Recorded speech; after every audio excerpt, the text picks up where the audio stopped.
Considérons que c'est une violation de la loi parce que dans chaque bureau de vote, il faut que les représentants des partis politiques puissent superviser le scrutin.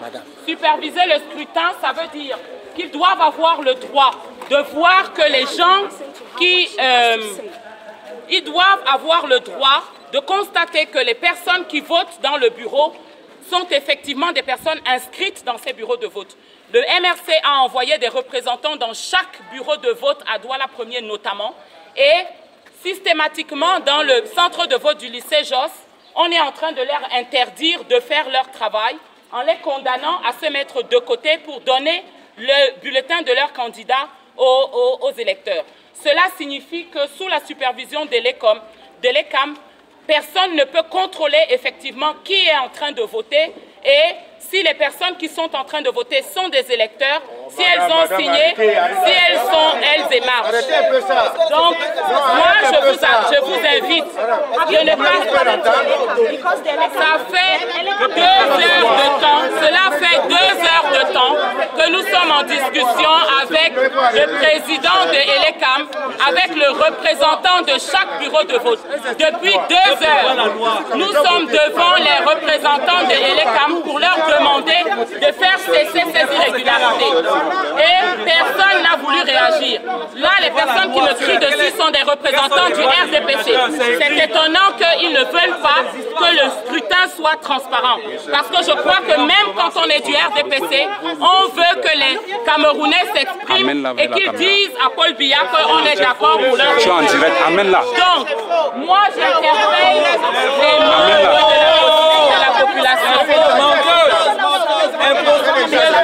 Interpeller la population. C'est votre vote, c'est votre travail de faire en sorte que votre volonté soit...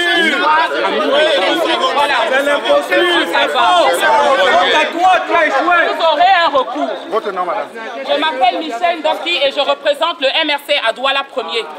Tous les électeurs ici doivent savoir que leur volonté doit être respectée, y compris quand c'est la volonté de faire renouveler le président actuel dans ses fonctions.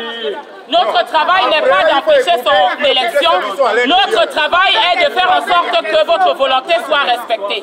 Elle fait sa doléance dans la cour d'un centre de vote? Puisque ce n'est pas le premier représentant de MRC qui a parlé. De quoi? Elle a parlé, elle a dit que les représentants des partis politiques qui sont là ne sont pas de cette opportunité de participer. Et vous êtes journaliste. Vous avez entendu qu'un représentant de candidat est interdit de venir. Est-ce que vous avez entendu qu'on lui a interdit de se lever pour voir ce qui se passe au niveau de l'identification? Non. Alors quand on donne la parole comme ça, les gens disent n'importe quoi et on va le relayer. Ce n'est pas vrai. Le président de la commission locale de vote organise le travail dans la commission locale de vote. Vous êtes journaliste, vous êtes envoyé ici parce que quelqu'un a organisé votre travail. Alors vous allez dire à cette personne que non, moi je veux travailler n'importe où, n'importe comment. Les fonctions d'un bureau de vote, ce n'est pas dans le désordre. Et donc cette organisation, les uns et les autres doivent la suivre. Et maintenant, si vous avez un doute, si vous avez un problème, les membres sont là pour ça, pour contrôler. Et quand ils ont contrôlé, si le président a fait quelque chose qui ne va pas, on le mentionne. Hein? J'ai même pensé qu'elle avait dit quelque chose de sensé en disant qu'il y aura des recours. Mais bien entendu, le processus permet qu'il y ait des recours. Mais de venir perturber le déroulement du scrutin, ce n'est pas correct. Merci beaucoup.